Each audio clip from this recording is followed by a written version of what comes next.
هرگاه که شوم محرم سر بسته بگو آسمان اون رو که تو میدانی سر بسته بگو آسمان اون رو که تو میدانی چون جبر و جفایش رو دیدی که زیاد بگذشت پیشین و بیار فرما اون را که تو میدانی ای باد سبا بگذشت زنجا که تو میدانی احوال دلم برگو آنها که تو میدانی آنها که تو میدانی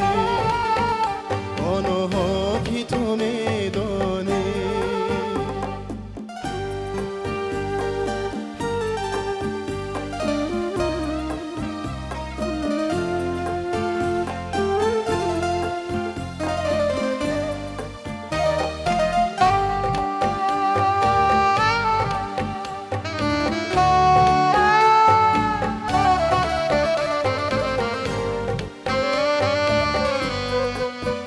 دردی دل ریشم را چون است و پیدا لطف کن و درمانش فرما که تو میدانی لطف کن و درمانش فرما که تو میدانی چون سرمه بینایی کشم گرده گر بادی سواره زنجا که تو میدانی ای بادی سوا بگذر زنجا که تو میدانی احوال دلم برگو آنها که تو میدانی آنها که تو میدانی آنها که تو میدانی احوال دلم برگو آنها که تو میدانی آنها که تو میدانی آنها که تو میدانی ای بادی سبا بگذر زنجا که تو میدانی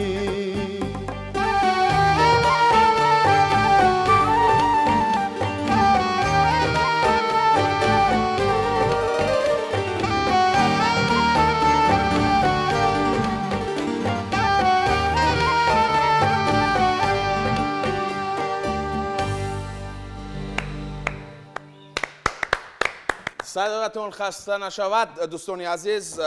محمد رفیع کرامت الله بودند. سلام میگویم به شما بیننده های عزیز و ارجمند تلویزیونی سفینه. شبتان بخیر و شادی باشد.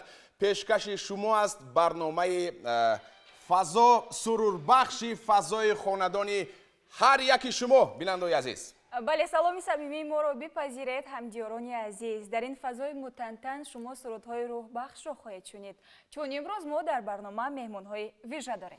خیلی خوب، چون فرزانه گفتن مهمونهای ویژه داریم و امروز مهمونان ما هستند محمد رفیع کرامت الله سراینده محبوبی کشورمون، همچنین نازیه کرامت الله و با جمع نوازندگان همه شما رو خوش آمدید میگیم به برنامه فضا. من فکر میکنم که برنامه فضا و فضای برنامه فضا رو خیلی خوب و در یک سطح خیلی بلند نگاه خواهید داشت. خوش آمدید باری دیگر.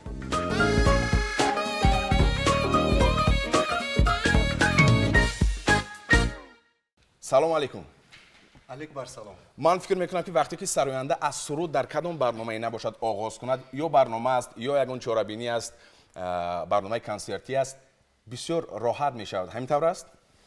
البته زبی هر یک محفل دوره این سرود است. درست است. سرود برنامه که با سرود سر شود فکر میکنم که آیندهش خوب می شود. خوب میشود.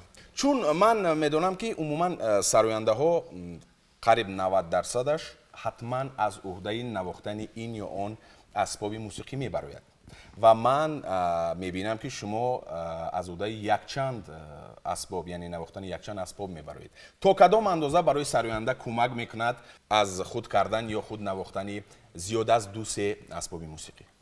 آوازخوان هنرمند باید که این شرط است، باید که از نواختن اسباب موسیقی براید لااقل 2-3 اسباب. بله. من که در مکتب موسیقی تحصیل میکردم، وقتی خردسال بودیم باور کنید از همون دوره این مهر نواختن همین مخصوص فورتپیانو اون چیزی که به همون کلاویش میگن تعلق دارد در اونجا داخل میشد. فورتپیانو، اکاردیون، هارمونیا، سینتیزاتور بسیار مهر داشتم، بسیار با ذوق مشق میکردم و این برای من یک مکتبی کلان آورد، یک هنر رو باز هم نشان داد که در برابر این من توانستم از اسباب‌های خلقی با خبر باشم. کم و بیش از اسباب‌های رباب، دوتار، تبلک، دایره با خبرم می‌نوازم. سلامت باشید دوستان. من فکر میکنم که کم آدم‌هایی هستند که خب محمد رفیع رو با دایره، با رباب، با دوتار می‌بیند. شاید همون دایره اهل اویله باشد، نزدیکان باشد، نازیه باشد. من فکر میکنم چون می‌بینیم اسلوبی شما مانند است عیناً من در نظر دارم سیمای ظاهری شما و شادروان پدرتون تا کدام اندازه کمک میکنند همین نزدیک شدن به سیمای ظاهری پدر. من در نظر دارم موی لب، همون طرز آرایشی موی سر. راستی گپ همون آرایش موی سر دادن پدرم بود، همون خصلتی خوبی آن کس بود که من روی صحنه برآمدم. از خردی تقلید میکردم، تو با موی لب، تو با آرایش موی سر، تو با نواختن، با آوازخوانی و شکر خدا که به مقصد خود رسیدم. و البته در بین مردم بسیار سوال‌های ما هست که نشده باشد که ایمیج خود رو دیگر کنی یا که یکون چیز دیگر. طول فکر ندارم، چون به همین واسطه من به وای رسیدم. درست. و یک کمی هم باشد جای خود رو یافتم. من از این چیز البته که خوشبختم. سلامت باشم فرزانه. خب من در سامانه اجتماعی فیسبوک یک عکسی رو دیدم که محمد رفیع و نازیه در روز زادروز پدرشون انمون رو پیشنهاد کردن. در آنجا محمد رفیع خردکک با پدر است و یک سیمای خشمگین دارد. من میخواهم تاریخ انمون عکس رو بگوید، چون بعضی کودکانی هستند که در خردی عکسگیری رو دوست نمیدارن. شاید شما نیز همین گونه بودید. بله، برای همین من در خردی از روی نخلوی مادرمون خیلی وای بودم، خب کم گپ. باور کنید همون عکسی که شما گفتید این فکر میکنم که آخرون عکسی که بود که من با پدرم گرفته بودم. بعد از اونی که گویم که روی صحنه برآمدم آهسته آهسته سرود خاموش شدیم و کمی گویا که شرم از ما دورتر شد. کمک شده شده. خیلی عالی. روحی پدر تا کدام اندازه کمک میکنند؟ چون بعضی ها میگویند که روی همون گذشته نفرانی برایشون مقدس، واقعا هم کمک میکند و احساس کرده اید همین رو شما باری هم در خود در یگان حالتی ناگوار؟ احساس کردم و تا حاضر احساس میکنم روی پدر من همه وقت هم خیلی حس میکنم که با من هست. هر کجایی که نباشم، در حتی وقتی خواب، شبای خواب در خود من می‌دراند. بسیار وقت من نقل میکنم که خوابایی هستند که همونطور به مثل خواب میبینید. یکی وقتی که پدرم در خود من می‌دراند، باور کنید این یک خیال میکنم که زنده است. بله. در اصل است. بله. برای همین برای من یک قوه میدهد.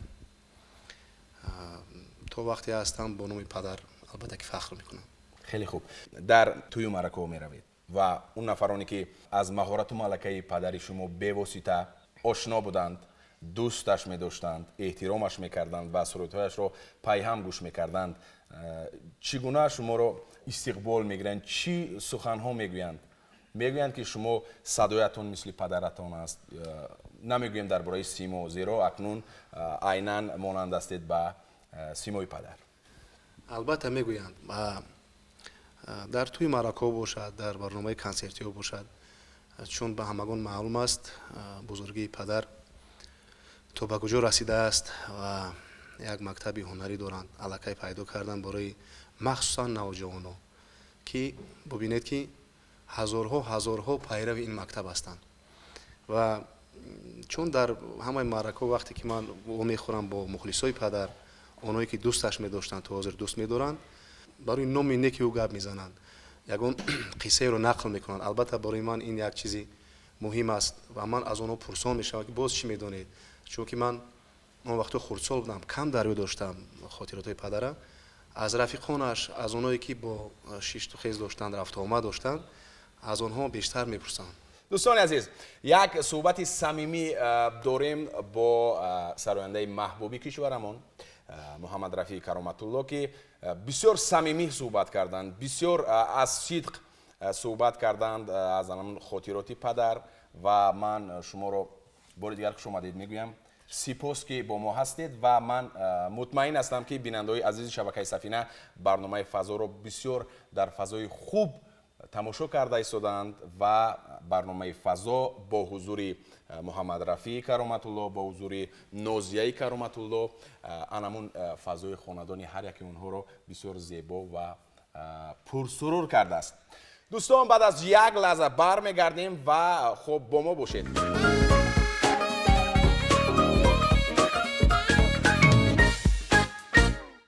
بینندگان عزیز، برنامه فضا ادامه دارد. عین حال در مهمانی ما قرار دارند یک نفر ادیب جوان، نور محمد صابر. خوش آمدید.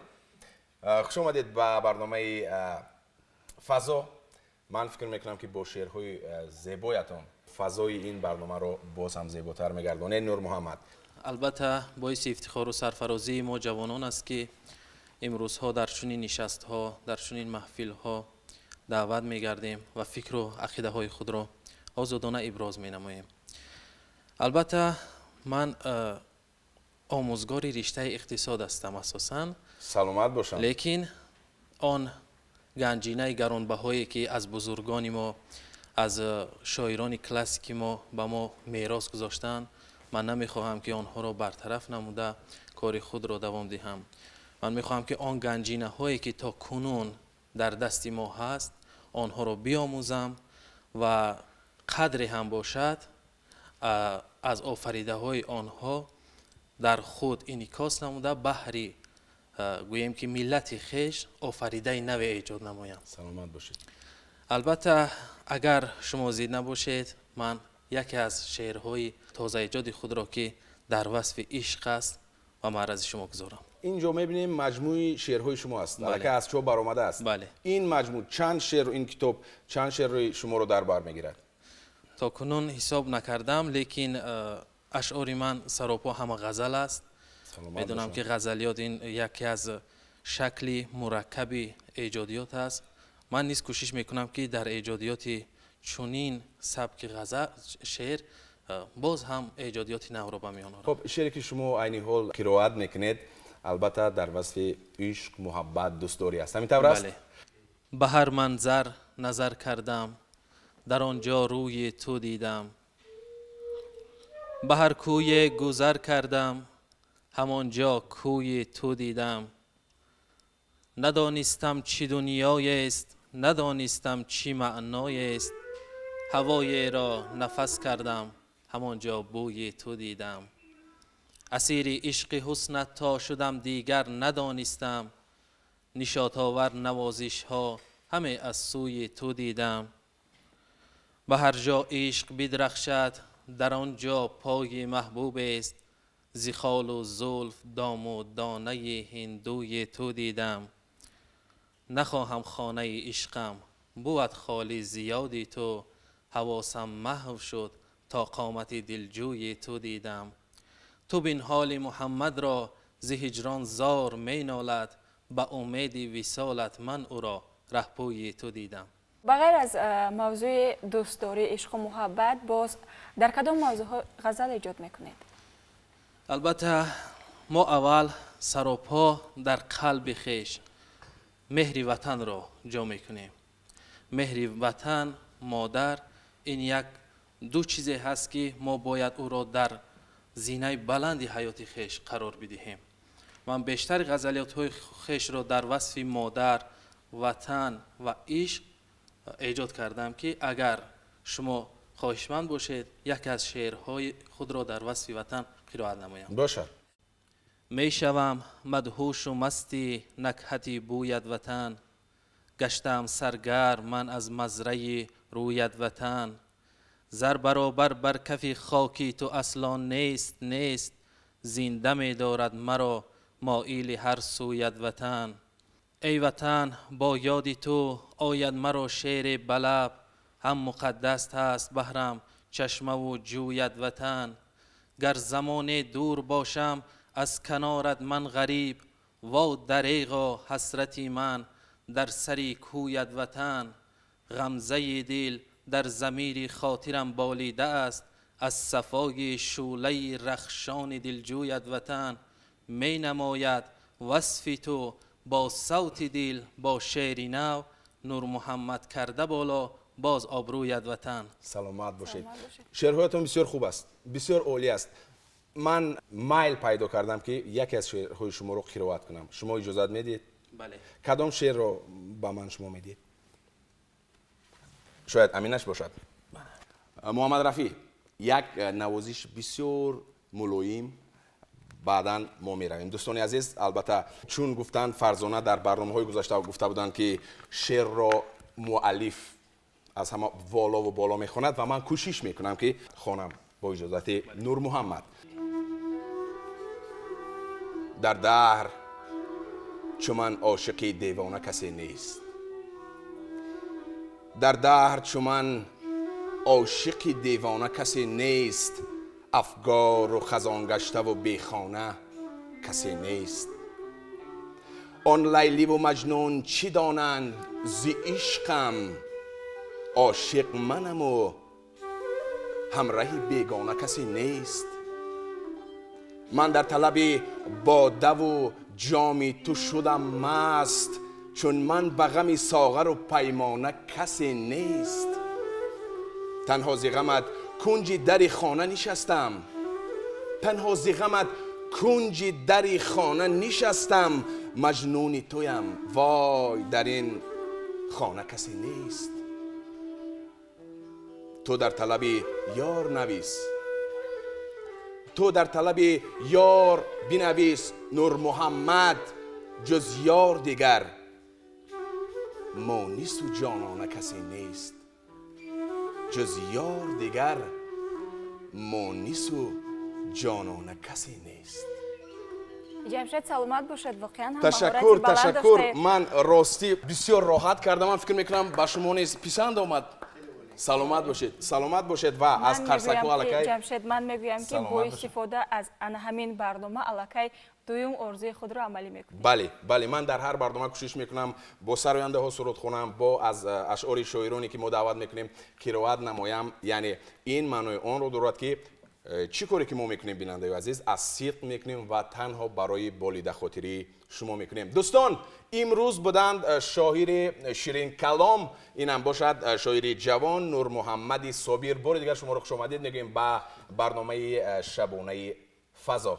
دوستان عزیز، ما گفتیم که سراینده هایی که همچون مهمان دعوت میکنیم در برنامه فضا بهترین سرودهایشان را اجرا میکنند و جدیدترین سرودهایشان را اجرا میکنند. دویتی که امروز عینی حال اکنون بعد از چند ثانیه پیشکش شما میگردانند نازیه و محمد رفیع، این هم باشد همین 2-3 روزی اخیر تیار شده است و پرره آماده نشدند و امروز محض برای شما اولین بیننده و شنونده های این سرود خواهید شد.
नजर नहीं चुराना सनम बदल के मेरे तुम जिंदगानी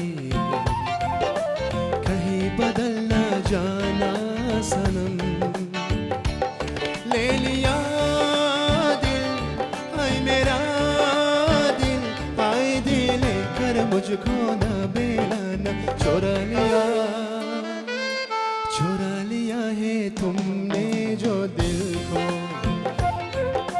नजर नहीं चुराना सनम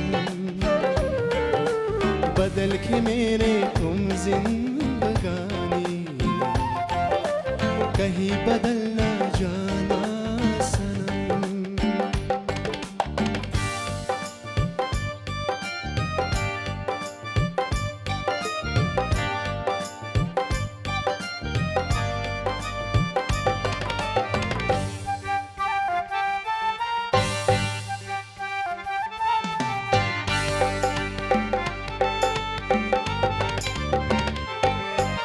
सजाऊंगा लुट कर भी तेरे बदन की डाली को लहू जिगर का तुनका हंसी लबों की लाली को सजाऊंगा लुट कर भी तेरे बदन की डाली को लहू जिगर का तुनका हंसी लबों की लाली को ए वफा क्या इस जहान को एक दिन दिखला दुनका दे दीवाना चुरा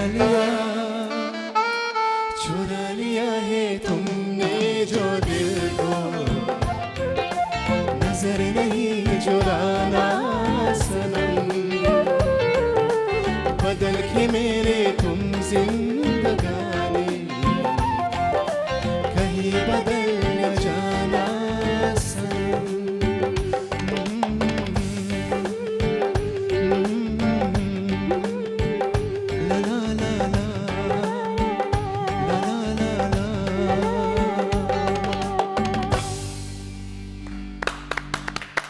آفرین دوستان عزیز شعر دوئت در اجرای نازیه و محمد رفیع بودن تشکر زیاد به شما و من از نازیه خواهش میکنم مرحمت با ما پیوندید و در اینجا صحبت خواهیم کرد دوستان عزیز بار دیگر میگویم که مهمانان ما هستند محمد رفیع کرامت الله و نازیه کرامت الله سلام علیکم سلام علیکم خوب هستید تشکر خوب است سلامت باشید خوش آمدید لباس بسیار زیباست تشکر بسیار شینم است و سرود نیز بسیار خوب است بسیار زیبا دو سه روزی اخیر الکی این رو آماده کردید بیننده های ما اولین نفرانی بودند که این رو تماشا کردند دیدن گوش کردند حلاوت بردند همین طور است ما بسیار خرسند شدیم که به شما پسند کردید و این یک چند روزی اخیر دو روز گویم خطا نمیکنیم و کوشش کردیم که برای مخلصان برای شما یک چیزی که نو است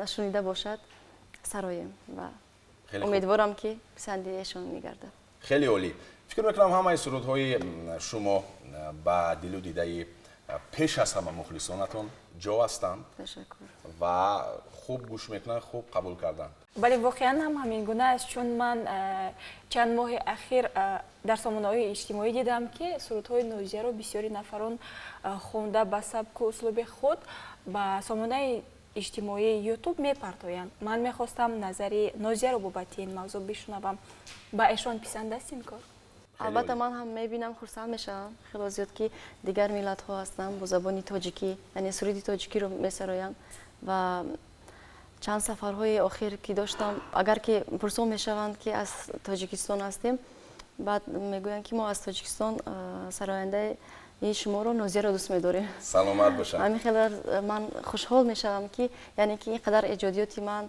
اینقدر من کوشش میکنم یعنی که نه تنها در تاجیکستان بلکه بیرون از کشور نیز نفوذ پیدا کردن. دوستان هدف هر یک سراینده هدف هر یک هنرمند نیز همین است وقتی که از صدق میسروی وقتی که خوب میسروی نه تنها در همون کشور خود بلکه بیرون از کشور نیز معروفیت پیدا میکنی و چون فرزانه درباره همون نفرانی گفتن که در چند برنامه‌های تلویزیونی آزمون‌های خوب سرایندگی در دیگر کشورها زیاد از 8-10 کشور علاقه سرود شما رو سراییدن و قید باید کرد که انا اولین نفری هستید، اولین سراینده توجیک هستید که سرودهای شما رو بیرون از کشور میسرایند در اینقدر آزمون‌های بسیار بانفوذ و این باعث افتخاری همه ما هستند و مخصوصا فکر میکنم که باعث افتخاری نوزیه.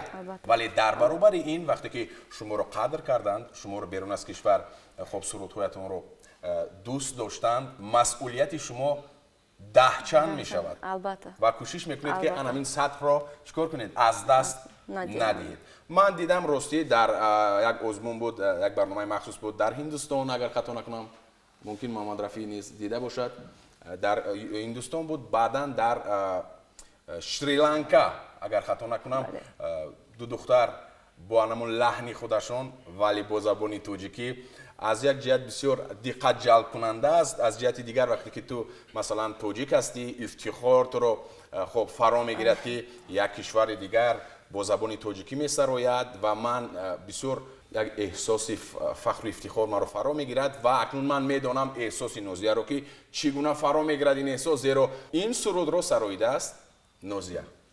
خیلی عالی. کدام سرودها این حال در عرفه انجامیابی تیارشوی قرار دارند؟ یک چند سرودهای آخر که آماده کرده ایستادیم، یکی از اونها رو من امروز برای مخلصان عزیز، بینندگان عزیز زمزمه میکنم، البته با اجازت شما، و یک چندش باز در چرابینیایی که در پیش ایستاده است البته مخلصان عزیز خواهند شنید. یعنی سورپرایز ها خیلی زیاد است. سلامت باشید. با نزدیکی من الکی این کلیپ جدید است، من دیدم، فرزانه نیز دیده باشد، بسیار در سطح خیلی خوب ثبت شده است و بله غزل است. و یک چیز دیگر رو من میخوام از خود شما سوال کنم که سرودی هندویی رو هر کس میتواند مثلا سراییده، در کدام سطح نباشد این مهم نیست، لیکن وقتی که سرودی کلاسیکای هندو رو من گوش میکنم بسیار حلاوت میبرم و نه هر کس میتواند همون پیوندی ها و عوضشوی آواز ها میشود و در بسیار از عرش بلند چگونه به شما میسر گردید و چگونه شما توانستید که همون سرودهای کلاسیکی هندوستان رو از خود کنید که بسیار مشکل است؟ بله، من در محیط بوایه رسیدم که پدرجان من سرودهای هندی رو زیاد گوش میکردن. این استادانی که ما بسیار دوست میداریم از لتا منگشکر، محمد رفیع، موکش که پدر من پیروی میکردن، در خانه همین صداها از خردی به گوش من میرسید. من بوایه رسیدم، همین خیلی گوش کرده. بعدا من رفتم در هندوستان تحصیل کردم در بخش آوازخوانی کلاسیکی هندی. بله. و آنجا استادی من فقط میگفتن که یعنی که همون تاکورسی میگوین چی میگن؟ بله. همون داری از کجا؟ من میگفتم از خردی من در خانه گوش میکنم، چون از گوش کردن همین استادی من بسیار با من یاد میدادن، میآموزوندن که اگر که نمیتوانی خوانده گوش کن، از گوش کردن بسیار چیز رو میآموزی. من با دقت گوش میکردم اول، بعدن که به هندوستان رفتم آهسته از استادم آموختم و در کنسرت های اونجا یعنی که کلاسیکی علاقه من برنامه های کلاسیکی اشتراک میکردم. بله. و البته مشق کردن آوازی کلاسیکی بسیار مشکل است و من کوشش میکنم که این مشق خود رو یعنی سایقل دهم. چنانکه که گفتید من یک روز با همراه موسیقی نوازان هم هند هم تاجیکی خودمون زمزمه کردم و خیلی خوب نیست آمده است کلیپ. خب پیش از اونی که دوستان عزیز پیشکش شما میگردانیم همین کلیپی جدید نوزیه کرامت الله رو که بسیار خوب است، من باوری کامل دارم که به شما پسند میآید. همون اولین درسایی که از همون کلاسیک هند آغاز میشوند، من میدونم معلومات زیاد ندارم ولی اونها یک بار بالا میرود، همین طور است محمد رفیع؟ هیچ نمیدونم چگونه، لیکن بسیار آدم رو توجهش رو دقتش رو جلب میکند. برای اون نوته ها رو گرفتن بسیار مهنت لازم است. این هم خیلی میگوید لیکن خوانده نمیشه. من میدونم این رو، من میدونم واقعا هم میگیم بعدا میگیم دو ره می فا صل لا سی دو، اونجا سارگاما پا دا نی سا. سارگاما پا دا نی؟ نه خیلی خوب. هر یک همین نوته هایی که هست در بین نوته های ما یعنی که نیم تون وجود دارد در نوته های موسیقی هندوستان کلاسیکی. در نیم تونی که ما میخونیم در آنجا 5-6 صدا را باید شنویم. غنجونید. دوستان عزیز برنامه فضا ادامه دارد و سرود رو میشنویم، کلیپ رو میبینیم، بعداً برمیگردیم. ما رو همراه باشید.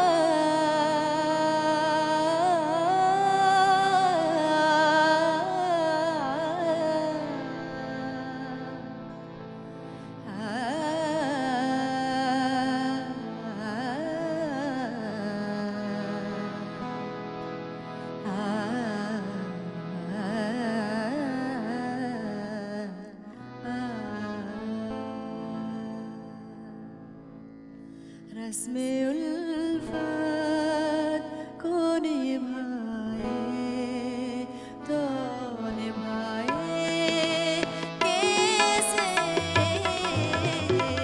रस्म उल्फत को निभाए तो निभाए कैसे हर तरफ कोई दामन को बचाए कैसे इसमें उल्फत को निभाए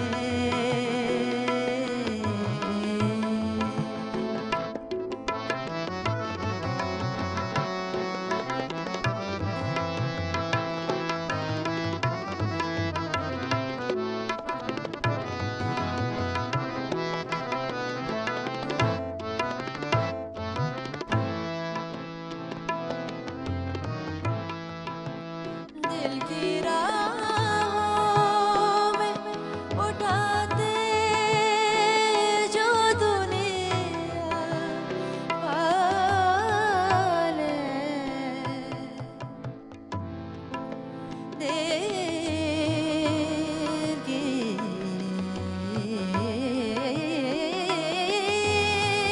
दिल की दिल की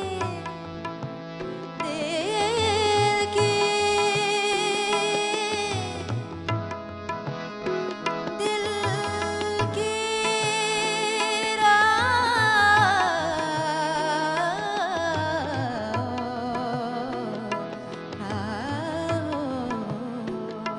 में दिल की राहों में उठाते जो दुनिया वाले कोई कह दे कि वो दीवार गिराए कैसे रस्म उल्फत को निभाए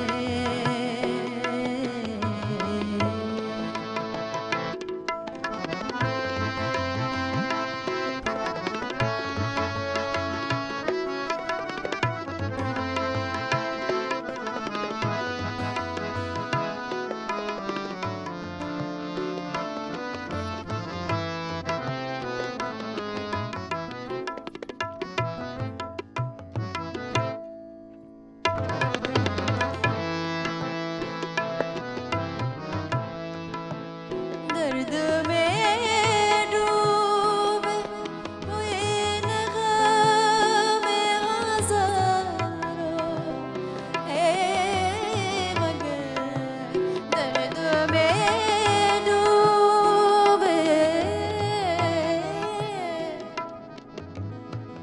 दर्द में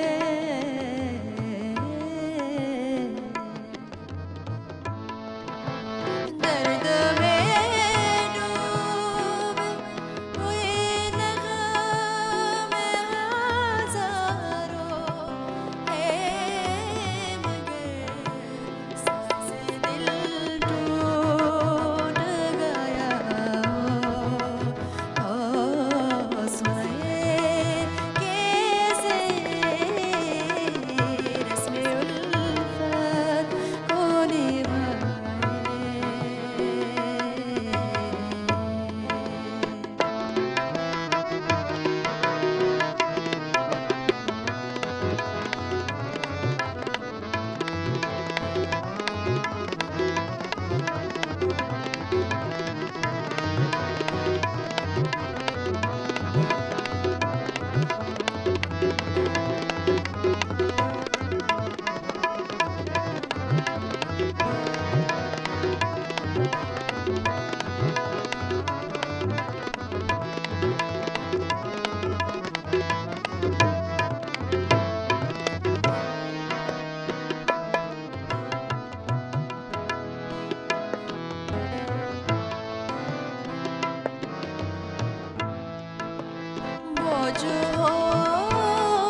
دوستان عزیز تشکر که با ما هستید و گفتیم که ما میمونهای گوناگون رو دعوت میکنیم اطراف هر گونه مسئله ها و امروز میمونی ما هستند حمیدزاده حمید جان سردکتر مرکزی سلامتی شهری رقم 13 سرول شما رو خوش آمدید میگوییم و من همین را پرسیدنی هم که چون با سبب های با ما و شما معلوم امروز صبح مراجعت میکنند به شما با همون مریضی هایی که دیگرگونه هستند ولی از کم معلومات داشتن فکر میکنند که محض همین کسلی که کووید 19 آنها زودک با ترس و هراس میآیند که شاید همون کسل نشده باشند. همین طور هست؟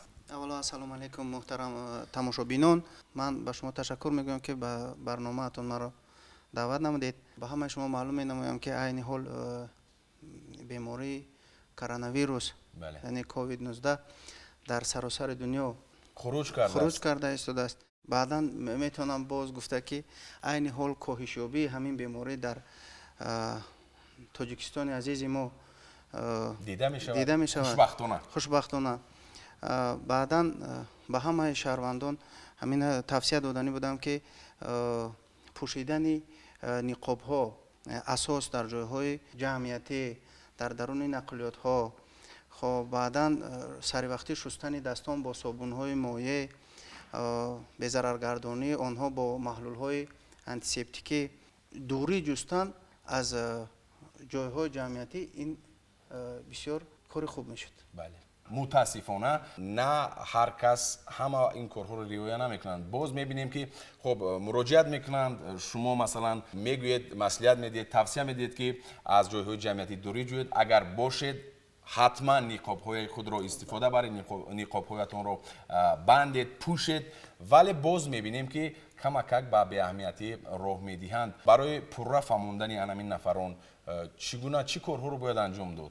عین حال در سراسر جمهوری اوید این مسئله ها هر بیگاهی در باغ ها در جایهای جمعیتی گروه معین تشکیل شده است که با دستگیری وزارت تندرستی، ریاست تندرستی شهر دوشنبه همه وقت کارهای فهماندهی اوید این مسئله در درون نقلیات ها در سرحد ها پیوسته اوید فهماندهی اوید این کارا رفته است و همزمان بنابر سببی که در بیرون سرما است و همه شهروندان توصیه میدادم که بسیار در جایهایی که محکمن یعنی نقلیات، یعنی که خانه ها رو بسیار گرم میکنن و بعد در آنجا یک چند نفر میشینن، با آنها توصیه داده میشد که پیوسته هوای خانه یا که از همون رانندگان خواهش کرده میشد که هوای داخلی نقلیات رو عوض کرده ایستند. خیلی عالی. این بسیار یاردم میکرد برای پیشگیری بیماری کووید 19. خیلی خوب. دوستان عزیز، واقعا هم در اینجا سردکتر درست گفتند، سلامتی هر یکی ما از خود ما وابسته است. چون وقتی که زیادتر میگویند، ما کمک یک عادتی داریم که وقتی که بسیار تاکید میکنند میگویند، بعدا ما در کدام کاری نباشد، در همه حالتی نباشد، کمک فکر میکنیم که سلامتی ما در دست خود ما نیست و با بی اهمیتی دست میدیم، راه میدیم. این بسیار ناخوب است. این بیماری بسیار بنابر سببی که بیماری زکام عادی بسیار مانند است. اکثریت آدمان کوشش میکنند که به خود معالجه کنی سر کنند. من فکر میکنم این خطا است. البته به طبیب اولیوی خود مراجعت کنند، بعدا طبابت را سر کنند. چون سردکتر در اینجا حمید جان حمیدزاده گفتند باید که انامین کارها، انامین توصیه هایی که گفتند رعایت کردن لازم است. و چی تمنا دارید، چی گفتنی دارید برای شهروندان و بیننده های شبکه سفینه همچون یک کارمندی ساحه تیب؟ من توصیه میدادم که هر یک شخص باید مسئولیت ناک باشد، احتیاط کند خود را و سلامت باشند. میمونی ما بودند حمید جان حمیدزاده سردکتر مرکزی سلامتی شهری رقم 13. سپاس برای صحبت خیلی خوب، برای مصلحت خیلی مفید. ما در آینده باز دعوت خواهیم کرد و اطراف دیگر مسئله ها صحبت خواهیم کرد. تشکر زیاد. سلامت باشید.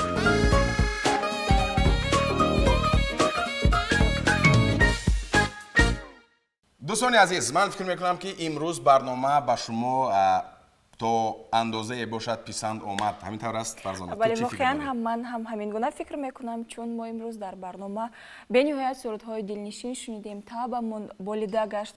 Фикр мекунам ки суҳбатҳои самимӣ шунидем ва фикр мекунам ки ба бинандагон низ ин писанд омад сари суфраи шомгоҳӣ бо наздикону пайвандон каме ҳам бошад истироҳат кардан. воқеан ҳам сурудҳои хеле хуб шуниданӣ дидани буд аз ҷониби Муҳаммад Рафии Кароматулло ва Нозияи Кароматулло ва боварии комил дорам ки ин сурудҳоро низ воқеан ҳам берун аз барномаи мо низ тамошо гӯш хоҳед кард ва дар охир бо як суруди Нозияи Кароматулло барномаамонро ба анҷом мерасонем. ном дорад нигоҳи ту зимистонист ки ба фасли айни ҳол анамин сармо бисёр рост меояд. дӯстон, то дидори навбатӣ саломат бошед. ҳатман ҳамаш хуб мешавад. то барномаи дигари фазо дар сафина.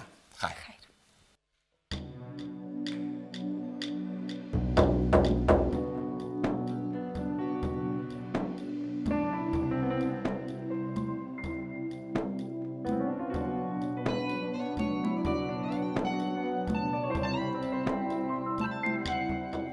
نگاهی تو زمستانیست سراسر پر ز احساسی پریشانیست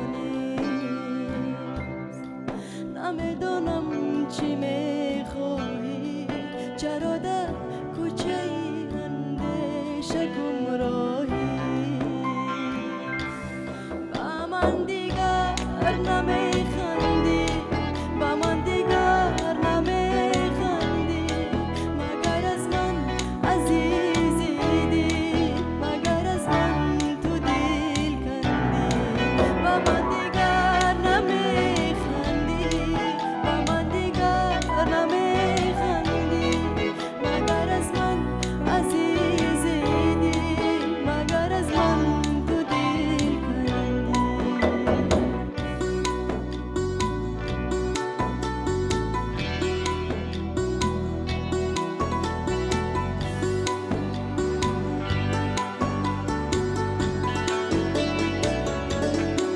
بیا بشکن سکوتت را که میترسم از انسانیه های سرد بی‌حرفی بدون چشم شب رنگی تو میترسم من